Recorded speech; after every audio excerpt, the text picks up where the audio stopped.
इन lectures में आपको केवल प्योर लर्निंग कंटेंट मिलेगा, कोई इधर उधर की बातें नहीं, कोई कमेंट्स नहीं, कोई कुछ नहीं।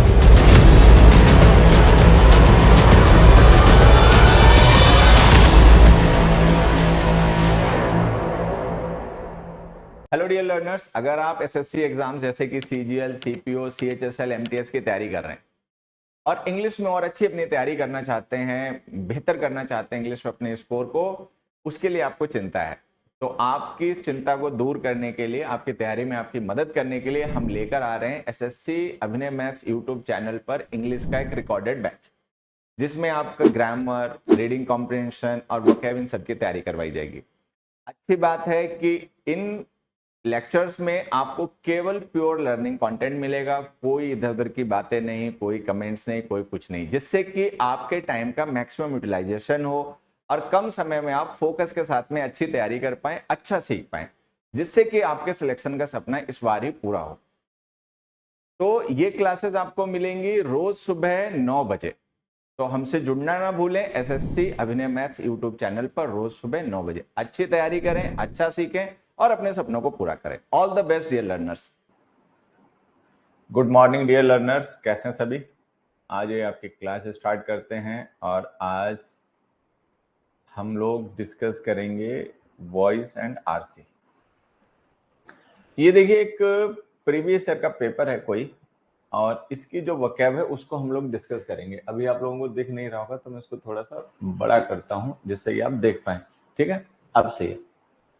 तो हम डिस्कस करेंगे आज वोकैब को।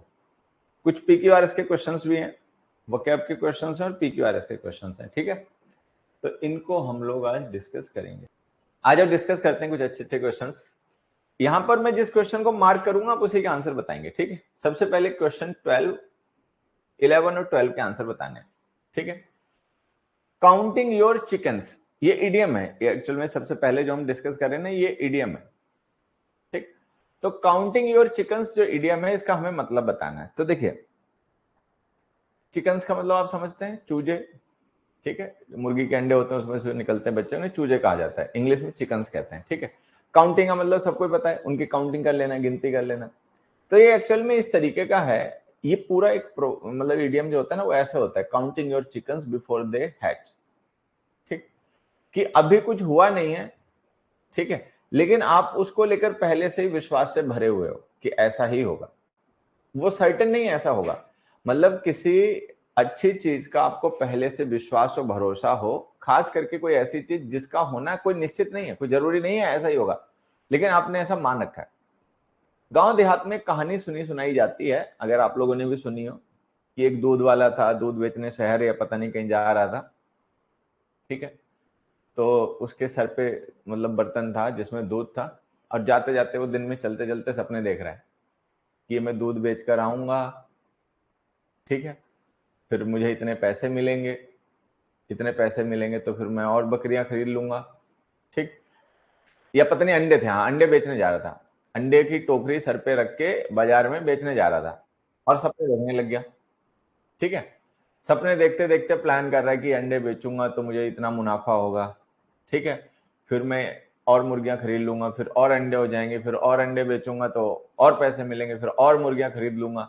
ठीक है, फिर इस तरीके से मेरे पास जब अच्छे पैसे हो जाएंगे तो फिर मैं मुर्गियां बेच सारी दूंगा और उनके बदले में बकरियां खरीद लूंगा। ठीक है, फिर मेरे पास पैसे हो जाएंगे, बकरियों को दूध बेचूंगा, फिर इतने पैसे हो जाएंगे, फिर उतने पैसे हो जाएंगे, फिर मैं भैंस खरीद लूंगा, भैंस खरीद लूंगा, फिर दूध बेचूंगा तो मुझे और पैसे मिलेंगे, फिर इतने पैसे हो जाएंगे, फिर उतने पैसे हो जाएंगे, फिर मैं क्या करूंगा, एक डेयरी खोल दूंगा, फिर मुझे कहीं जाके दूध बेचने की जरूरत नहीं होगी, लोग आएंगे वहीं से ले जाएंगे। ठीक है, फिर मेरे पास खूब पैसा हो जाएगा, पैसा हो जाएगा तो मैं बड़ा सा अपना घर बनाऊंगा गाँव में, बहुत बड़ा। ठीक है, बड़ा मेरे पास घर होगा, पैसा हो गया तो बड़ी अच्छी शादी हो जाएगी, मेरी सुंदर दुल्हन मिलेगी। ठीक है, शादी हो जाएगी, फिर कुछ सालों में बच्चे भी होंगे। फिर बच्चे आगे मुझे तंग करेंगे, पापा पापा ये लाओ, पापा पापा वो लाओो, और मैं उनको डपट दूंगा, हटो यहाँ से, भागो। और ऐसे वो करता है और अंडे की टोकरी उसकी गिरती है रोड पे और सारे अंडे फूट गए। ये कहानी सुनी होगी, गाँवों में ये कहानी सुनाई जाती है, ठीक है, तो ये आपने सुनी होगी, ठीक है। तो यही है बस, काउंटिंग योर चिकन्स। पहले से हिसाब किताब लगा के बैठ जाना, उसका कोई सर्टेनिटी नहीं है ऐसा होगा या नहीं होगा, हो भी सकता है लेकिन नहीं भी हो सकता है, ठीक है। तो इसको कहते हैं counting your chickens before they hatch. तो अब इसके ऑप्शन देखो क्या दे रखे हैं, confident of success, Gridley accumulating wealth, being careful about spending money, getting scared because of danger. तो इनमें से तो आंसर इसका ही जाएगा, कॉन्फिडेंट ऑफ सक्सेस, सक्सेस को लेकर कॉन्फिडेंट होना, लेकिन सक्सेस का सर्टेन नहीं है, निश्चित नहीं कि सफलता मिलेगी, ठीक है। ये हो गया हमारे साथ, तो इसका आंसर हो गया A, confident of success. The icing on the cake, icing on the cake काफी कॉमन इडियम है, और ये मतलब आम बोलचाल में भी आपने देखा होगा, न्यूज़पेपर मैगजीन्स वगैरह में बड़ा इसका यूज होता है, ठीक है। The icing on the cake, icing on the cake का मतलब सोने पे सुहागा, हिंदी में अगर कहें तो। हिंदी में अगर हम एक प्रोवर्ब देखें जो यही मीनिंग कन्वे करती हो, तो वो होती है सोने पर सुहागा। सोना पहले से ही अच्छा है, ठीक है, उस पर सुहागा। तो अब बताओ, baked food that is delicate and delicious with topping, ये इसका मतलब है। Extra benefit over and above an already good deal, पहले से ही डील बहुत अच्छी थी, उसमें एक्स्ट्रा बेनिफिट मिल गया। मान लो हम कोई गाड़ी खरीदने गए, तो गाड़ी हमें मार्केट रेट से वैसे ही थोड़ी सस्ती मिल गई, 5-6% का डिस्काउंट मिल गया, ठीक है। फिर उसके ऊपर एसेसरीज भी हमें साथ में दे दी, तो ये हो गया आइसिंग ऑन द केक। तो इसका मतलब यही होता है बच्चे, extra benefit over and above an already good deal, पहले से ही जो अच्छी डील है उस पर और आपको फायदा मिल जाए, तो सोने पे सुहागा हो गया, ठीक है। उसके बाद में जब 16 पर और 17 पर, इनके मीनिंग बताओ। Under the weather, under the weather idiom जो होता है इसका ये पेपर में भी कई बार आ चुका है।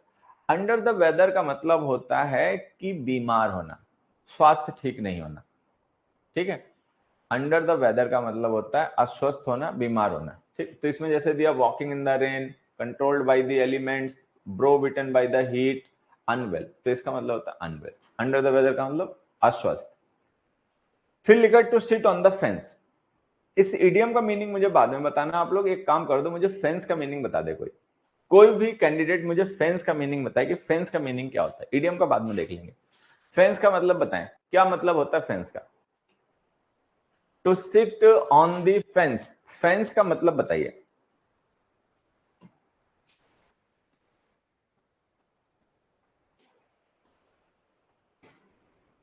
फेंस का मतलब बताएं।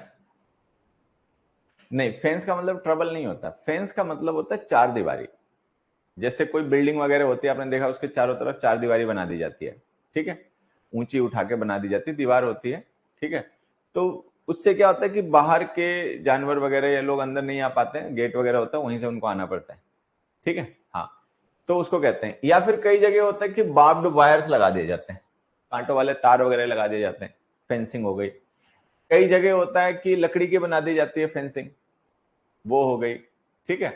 कई जगह होता है कि कोई पेड़ पौधे लगा दिए जो बहुत घने टाइप के होते हैं, ठीक है, करौंदा वगैरह, तो वो भी हो गया, तो वो फेंस होती है। तो मान लीजिए जैसे कोई पार्क है, प्लेग्राउंड है, उसके चारों तरफ फेंसिंग है, चारों तरफ दीवार है, और उस फेंस पर कोई बैठा हुआ है, और अंदर उसके क्या है कि दो दल बन गए, उनमें आपस में लड़ाई भिड़ाई हो रही है कुछ, ठीक है। अब वो जो फेंस पे बैठा हुआ वो किसी को ज्वाइन नहीं कर रहा, ना इधर वाले को ना उधर वाले को। तो सिटिंग ऑन द फेंस जो है ना, वो किसी की साइड में नहीं है, ना वो इस साइड में ना उस साइड में, अभी उसने डिसीजन नहीं ले पाएगी इन्हें ज्वाइन करें या उन्हें ज्वाइन करें, ठीक है। तो ये हो गया आपका to sit on the fence. अब सिट ऑन द फेंस का हमें मीनिंग बताना है, ठीक। To act promptly, to be lazy, to be undecided, to sit without doing anything, तो आंसर है टू बी अनडिसाइडेड। अनडिसाइडेड का मतलब डिसाइड नहीं करना कि हम इसके साइड जाएं या उसके साइड जाएं, हम ये काम करें या वो काम करें।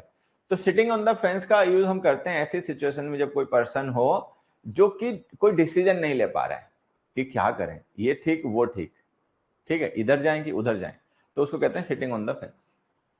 चलो ये हो गए, अगले पे आ जाते हैं भाई।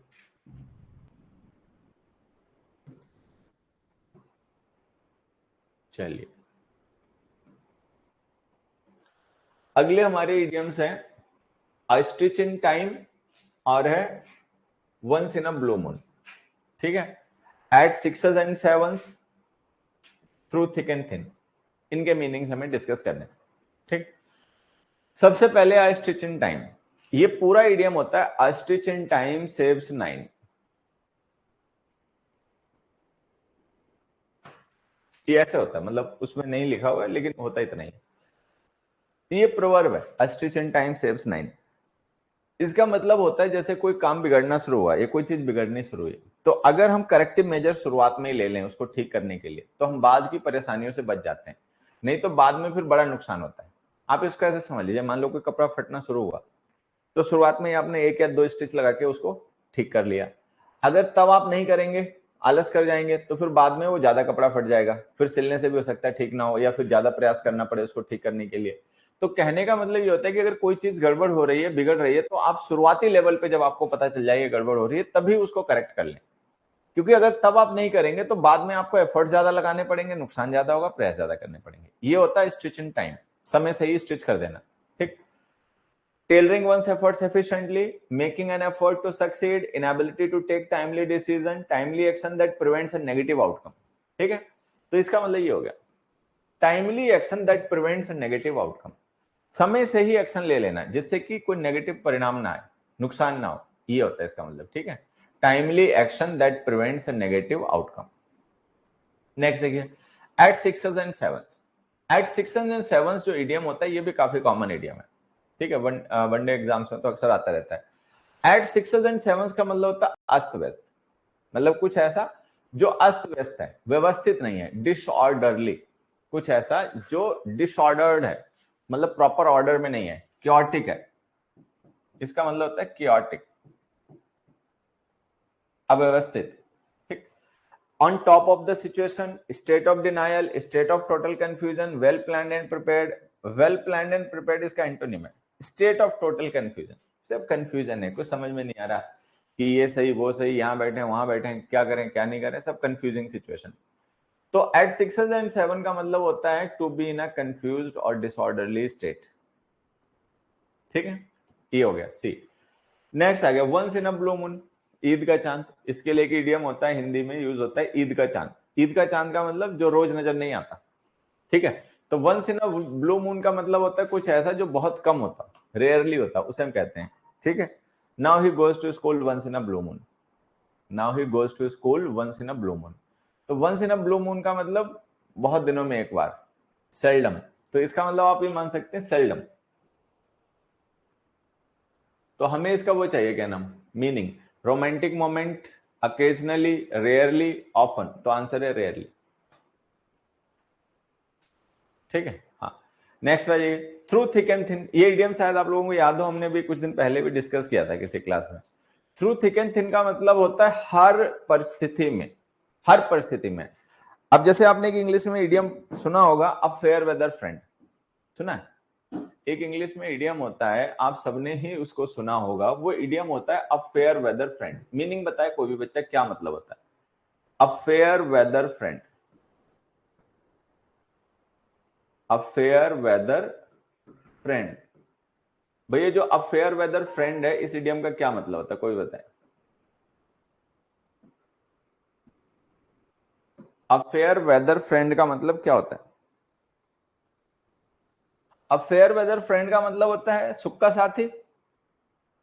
फेयर वेदर फ्रेंड का मतलब होता है सुख का साथी। ठीक है, अच्छे समय में आपके साथ रहेगा, मुसीबत में आपका साथ छोड़ देगा, मुसीबत में आपके साथ नहीं खड़ा होगा। आप पैसे खर्च कर रहे हो, खूब पार्टियां दे रहे हो, खूब उसको अपनी गाड़ी में घुमा रहे हो, ठीक है, तो वो आपके साथ है, आपका दोस्त है, जब बुलाओगे तभी आ जाएगा, जब चाहोगे तभी आपके साथ खड़ा रहेगा। ठीक है, हाँ, friendly only in comfort, friendly only in comfort, सुख में आपका साथी है, पार्टी दो बुलाओ तुरंत आ जाएगा। ठीक है, घूमने चलेंगे, खर्चा मैं उठाऊंगा, आ जाओ, तुरंत भाग आएगा सब बोरिया बिस्तर लेके। लेकिन आप परेशानी में कहीं फंस गए, ठीक है, आप आए रेलवे स्टेशन पर रात को, अब 2 बज रहे हैं, 1:30 बज रहा है, तो आपने दोस्त को फोन करा, भाई आके ले जाए यहाँ से, मुझे पिक कर ले। ठीक है, तो उसने फोन ही नहीं उठाया, या बहाना मार दिया, मेरे तो घर पे गाड़ी नहीं है, पापा ले गए, स्कूटर मेरा पंचर खड़ा है, ऐसे कर दिया। ठीक है, या आप कोई परेशानी में आ गए किसी तरीके की, ठीक है, तो वो गायब, रफू चक्कर, मिलेगा भी नहीं। तो ये होता है अ फेयर वेदर फ्रेंड, सुख का साथी। ठीक है, अब फ्रेंड ओनली इन कंफर्ट। ठीक है, तो ये आपको ध्यान रखना, फेयर वेदर फ्रेंड होता है। अब हमें आ रहे थे through thick and thin. Through thick and thin का मतलब होता है हर परिस्थिति में। ठीक है, कोई ऐसा जो हर परिस्थिति में आपका साथ दे, अच्छाई में भी बुराई में भी, मतलब अच्छे समय में भी खराब समय में भी, तो वो हो गया through thick and thin. In genuine friendship, through the best of everything, among people both fat and slim, through difficult times. तो ये इसका मतलब होता है वैसे, थ्रू डिफिकल्ट टाइम, मुसीबत के समय में भी। ठीक है, ये हो गया थ्रू डिफिकल्ट टाइम्स। अगला देखते हैं, अगले हैं हमारे ये talking 20 to the dozen and like chalk and cheese. ठीक है, टॉकिंग 20 टू डजन, टॉक से रिलेट आप कर सकते हो, इस इडियम के मीनिंग को इजीली पता चल जाता है। ठीक है, टॉकिंग, हाँ, through the best of everything नहीं बच्चे, इसका मतलब होता है थ्रू डिफिकल्टी। ठीक है, मुसीबत के समय में भी। थ्रू थिक एंड थिन का मतलब मुसीबत के समय में भी। हाँ, तो बी करेक्ट नहीं होता, आप उसको सही कर लीजिए। अगला आ गया, अगला लिखा taking 20 to the dozen. Take talking, sorry, talking 20 to the dozen, इसका मतलब होता है ज्यादा बोलना। टॉक से आप रिलेट कर सकते हो। ठीक है, टॉकिंग 20 टू द डजन जो इडियम होता है, इसका मतलब होता है अधिक बात करना, तेजी से। ठीक है, टॉकिंग हरिडली एंड रैपिडली यही होता है, बाकी पढ़ लेते हैं बट होता यही है। Talking too much, talking without making sense, talking out of fun. अच्छा, टॉकिंग टू मच नहीं, इसका मतलब टॉकिंग 20 टू डजन का मतलब ऐसे तेज तेज बोलना होता है, बहुत तेजी के साथ में, जल्दबाजी में बोलना होता है। ठीक है, बी नहीं होता बच्चे, वो मेरे से गलत हो गया शायद कहने में, मीनिंग बताने में, मैंने देखा नहीं कि वो B option talking too much लिखा हुआ है। ठीक है, इसका मतलब टॉकिंग हरिडली एंड रैपिडली होता है, ए होता है, ये ध्यान रखेंगे। हाँ, अगले में आ जाइए, फिर आगे लाइक चॉक एंड चीज। चीज तो सबको पता ही है। ठीक है, चॉक भी सबको ही पता है, चॉक जिससे लिखते हैं। तो चॉक एंड चीज में कलर के अलावा कोई और सिमिलरिटी होती है? जैसे चॉक एंड चीज है। ठीक है, तो चॉक एंड चीज देखने में एक से लगते हैं। ठीक है, लेकिन इसके अलावा उनमें कोई और सिमिलरिटी होती हो नहीं। एक खाने के काम आता है, एक नहीं आता है, एक को लोग पसंद करते हैं, एक को नहीं पसंद करते हैं। ठीक है, तो दोनों बहुत डिफरेंट थिंग्स हैं, देखने में भले सिमिलरिटी हो, otherwise they are quite different, बिल्कुल अलग है। तो इसमें क्या मीनिंग दे रखे? Very different from each other, without any blemish, pure white in colour, very like each other, very different from each other. तो इसका मतलब है very different from each other, like chalk and cheese का मतलब ये हो गया। ठीक, चलो ये इडियम्स थे, ये हो गए हमारे। आगे बढ़ते हैं, नेक्स्ट पे आते हैं। तो अब आगे हमारे रीऑर्डरिंग ऑफ वर्ड्स। ये हम पहले कई बार प्रैक्टिस कर चुके हैं, बस एक बार आप और प्रैक्टिस कर लीजिए, कुछ चीजें क्लियर हो जाए। चलो, ये आ जाएंगे इतने, थोड़ा सा छोटा कर लेते हैं इसे, है ना। हाँ, अब सही है, अब दिख रहे हैं। अब दो क्वेश्चंस एक साथ हमें दिख रहे हैं, उधर भी दिख रहे हैं। हाँ चलो ठीक है, दिख रहे हैं। अभी क्या करना है, क्वेश्चन नंबर 21, क्वेश्चन नंबर 22, सबको इनके आंसर बताने हैं। पढ़िए, क्या करना है सबको पता है, मैं कुछ नहीं बताऊंगा। ठीक है, आंसर कीजिए, बस मैं आंसर पे आप लोगों के कमेंट पे ध्यान दूंगा। चलो पढ़ते हैं, आ जाओ, मैंने भी पढ़े नहीं है, आपके साथ ही पढ़ लेता हूँ। 21 पढ़ रहे हैं पहले। ठीक है, लिंक ढूंढने हैं और उसको उसके हिसाब से अरेंज करना है। ठीक है, but perhaps the best way is to agree there are many ways of dealing with them without excessive argument with intransigent customers. ठीक है, there are many ways of dealing with intransigent customers, but perhaps the best way is to agree with them without excessive argument. Q S P R, ये sequence बनेगा। देखो शुरुआत यहां से हो रही है ना, देयर इंट्रोडक्टरी सब्जेक्ट लिखा हुआ है, तो शुरुआत तो क्यू से ही होगी। अब क्यू से ही शुरुआत होगी तो हमारे पास दो ऑप्शन है, एक में क्यू के बाद में पी दे रखा है, एक में क्यू के बाद में एस दे रखा है। पी में लिखा हुआ है बट, ठीक है, वो कंप्लीट करेगा नहीं पार्ट, क्योंकि डीलिंग के बाद में भी कुछ अधूरा रह गया, किससे डील करना है वो लिखा नहीं है। तो क्यू के बाद में पी आएगा नहीं, पी आएगा नहीं तो एस आ जाएगा। तो ये आंसर है आपका। तो सबसे जो हमारा क्वेश्चन नंबर 21 है ना बच्चे, इसका आंसर है B. There are many ways of dealing, बहुत से तरीके हैं डीलिंग के। किसके साथ डीलिंग के, वो बता रखा है एस पार्ट में। विद इंट्रांसिजेंट कस्टमर्स, इंट्रांसिजेंट का मतलब जिसको नहीं पता मैं बता देता हूं। इंट्रांसिजेंट जो वर्ड है ना बच्चे, इसका मतलब होता है हठी, जिद्दी, ऑब्स्टिनेट। इसका मतलब होता है ऑब्स्टिनेट। स्टबर्न, जो जिद कर जाता है, झगड़े वगड़े के लिए तैयार हो जाता है, ठीक है, तो वो हो गया। तो ये हो गया। तो इंट्रांसिजेंट कस्टमर्स जो होते हैं, जो जिद्दी होते हैं, झगड़ालू प्रवृत्ति के होते हैं, उनके साथ डील करने के वैसे तो बहुत तरीके होते हैं। एक तरीका तो यही है कि आप भी उसके साथ उलझ जाओ, जिरह करने लग जाओ। दूसरा तरीका होता है चमका दो ठीक है। तीसरा तरीका ये कि सबसे बढ़िया तरीका है कि भाई एग्री हो जाओ, ठीक है, बजाय कि बहुत ज्यादा आर्गुमेंट करने के, ठीक है जैसा कह रहा है वैसे मान लो, ठीक। तो इसका आंसर हो गया 21। अब अगले पे आते हैं। अब है हमारा question number 22। In the years following, India achieved remarkable economic development liberalization in the year 1991, the landmark reforms inaugurated via, ठीक। अब देखिए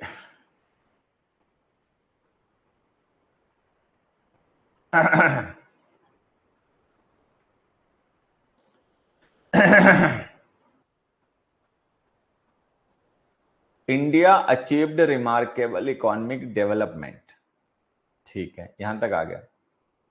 इन द ईयर्स फॉलोइंग नहीं, वो नहीं आएगा।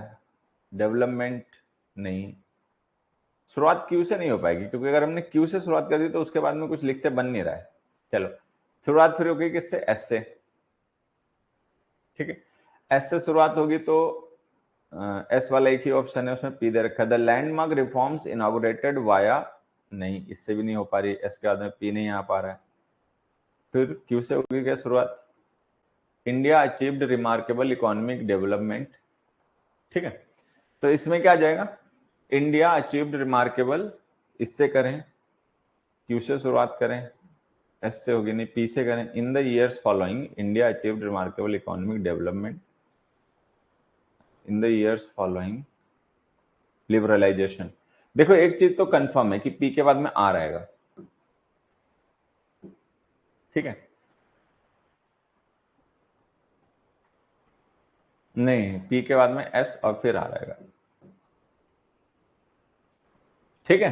तो यहां पर ये जो सीक्वेंस बनेगा ना, पी एस आर, ये बनेगा। देखो यहां पे क्या लिखा हुआ है, इन the years following, following what, तो किस चीज को फॉलो करते हुए, तो फॉलोइंग के बाद में आ जाएगा S, following the landmark reforms, जो लैंडमार्क रिफॉर्म्स हुए उनके बाद में। कैसे landmark reforms, inaugurated by liberalisation, जिनका इनॉग्रेट किया गया लिबरलाइजेशन के द्वारा 1991 में। तो मतलब पी एस आर ये सीक्वेंस बनेगा।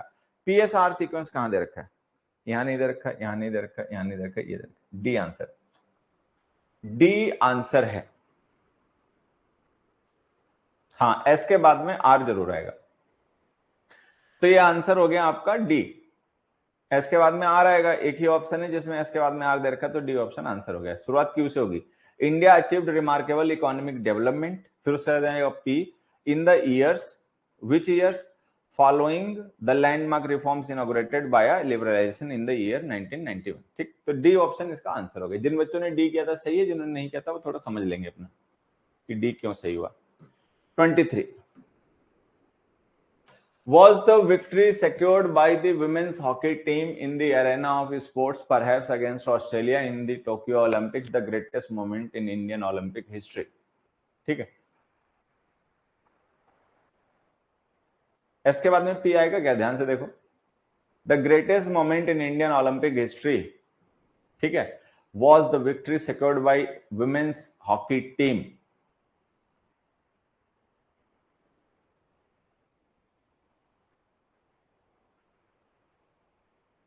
the greatest moment in Indian Olympic history in the arena of sports। देखो ऐसा बनेगा क्या, against Australia in the Tokyo Olympics. R तो लास्ट में आएगा, कंफर्म है, आर तो लास्ट में आएगा। शुरुआत एस से होगी या क्यू से होगी, ये देखना है, एस से या क्यू से, एस से ही होगी, तो ये आंसर है ए, ठीक है।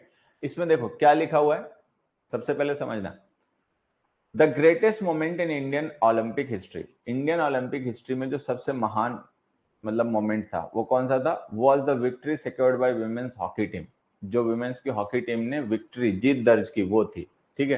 कैसी जीत, in the arena of sport perhaps, against Australia, नहीं कुछ बना नहीं है।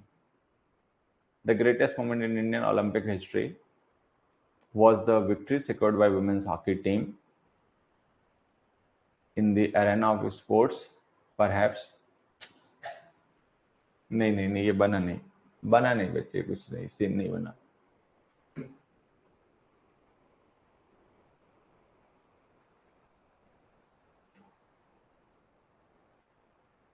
थोड़ा टेढ़ा है, ठीक है। ये अटपटा बन जाएगा, लेकिन बनेगा फिर ये SQPR, कुछ सिंक्वेशन दे रखा है, SQPR ऑप्शन में भी दे रखा, क्या है ये क्वेश्चन? अरे QSPR, ये सीक्वेंस बनेगा,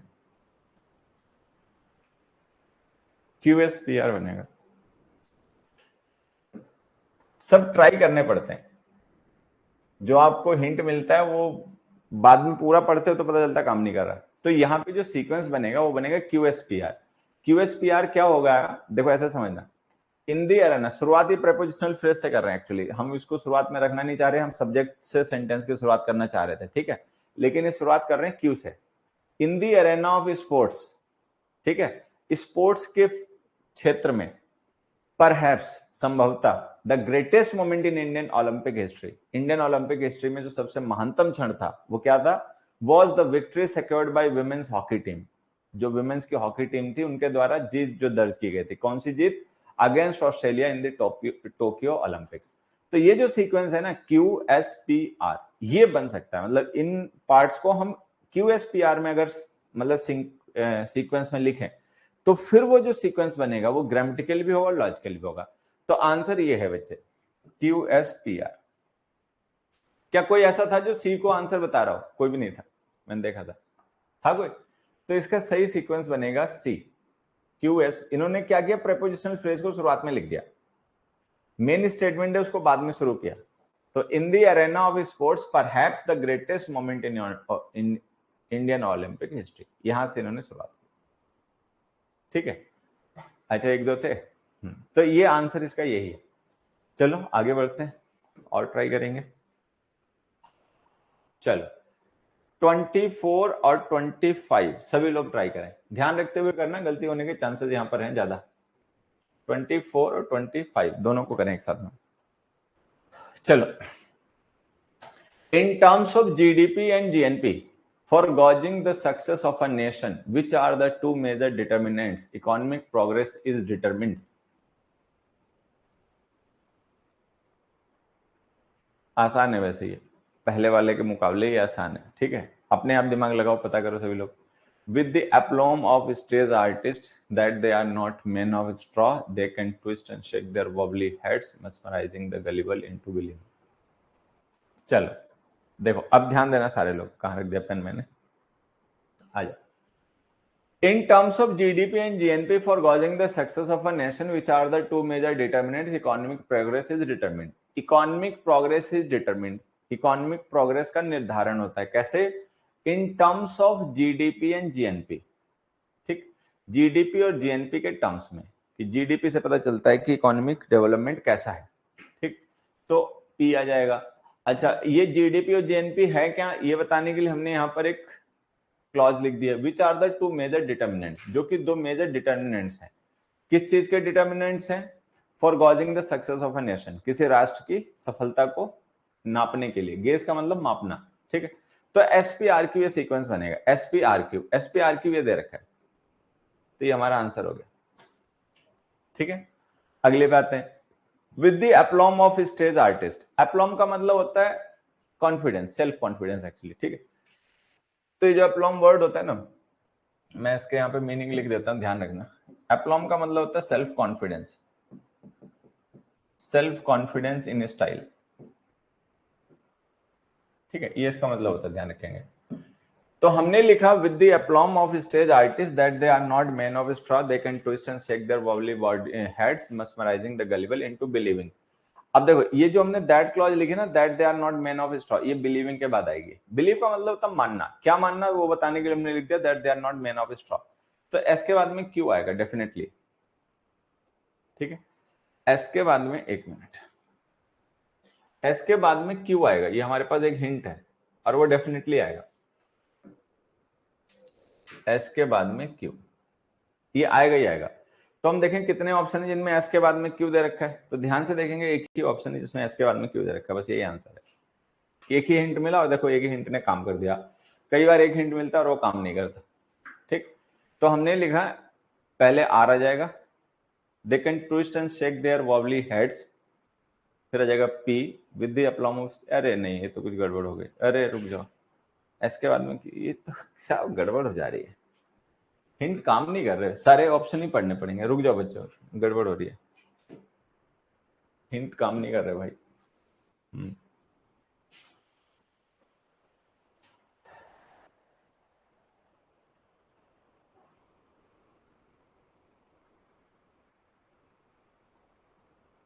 ये हिंट वैसे काम करना चाहिए था, इसने क्यों नहीं किया। With the aplomb of stage artist,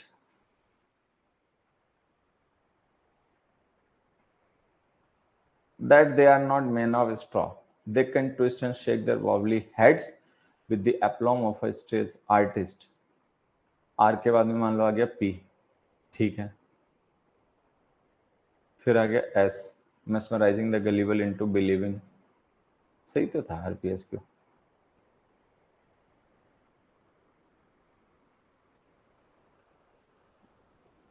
sequence तो यही था, फिर मैंने इसको मिटा क्यों दिया।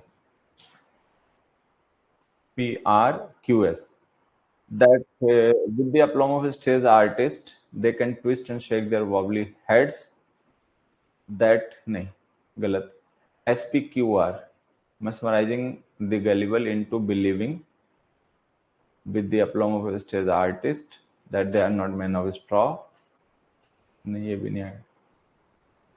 QRPS, that they are not men of straw, they can twist and shake their wobbly heads with the aplomb of a stage artist, नहीं ये भी नहीं आया।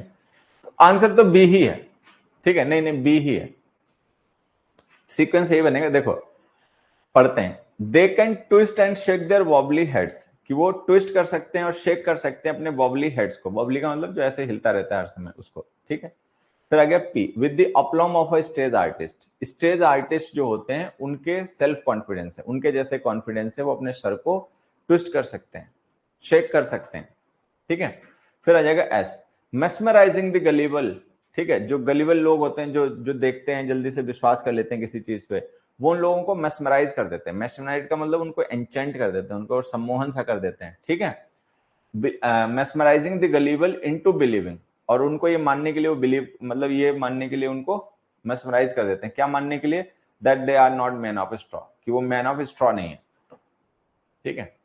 तो आंसर तो यही बनेगा। वॉबली, वॉबल का मतलब जैसे कोई चीज होती है ना, अरे मैं कैसे बताऊं, आपने देखो कई लोग गाड़ियों पे ना कुछ टॉय सा लगा देते हैं, उसमें नीचे स्प्रिंग लगी होती है, तो जैसे गाड़ी चलती है, कोई ब्रेकर आया, गड्ढा आया, तो वो बॉबल करता है, अपने आप इधर उधर हिलता है, तो उसको कहते हैं बॉबलिंग, मूव करना चारों तरफ, दाएं बाएं, ठीक है, आगे पीछे, उसको बॉबलिंग कहते हैं। तो आंसर तो इसका यही है, क्योंकि एस के बाद में क्यों आना ही आना है, वो कंफर्म है, वो एक ही ऑप्शन में मिल ही रहा है। चलो ये हो गया, आगे बढ़ते हैं। 26 और 27 ये हो गया, ठीक है। 26 एंड 27, 26 एंड 27 सभी ट्राई करें, पूरा पढ़ लें तभी आंसर बताएं, हिंट काम नहीं कर रहा है, हिंट्स काम नहीं कर रहे हैं, चारों ऑप्शन जोड़ तोड़ के पढ़ने पड़ेंगे, ठीक है भाई। यूपीएससी का टेस्ट है हालांकि मुझे लगता है एनडीए लेवल का होगा, लेकिन है यूपीएससी का। Of its rain soaked verdure and on the other there are, on the one hand there is the immense beauty, the artifacts of its visible modernity, ठीक है, are often rooted the cause of extreme poverty in the inequalities of social system। आसान question है, answer बताएं सभी लोग। अब हमने लिखा ऑफ इट्स रेन सॉक्ड वर्जर, वर्जर का मतलब होता है कि ग्रीनरी, आप ऐसे मान लीजिए ग्रीनरी, जैसे बहुत पेड़ पौधे होते हैं ना घने, तो उनकी पत्तियों को जो फॉलियाज होता है उसको वर्जर कहते हैं, ठीक है, लस्ट ग्रीन, एकदम हरा भरा। तो if of its rain soaked वर्जर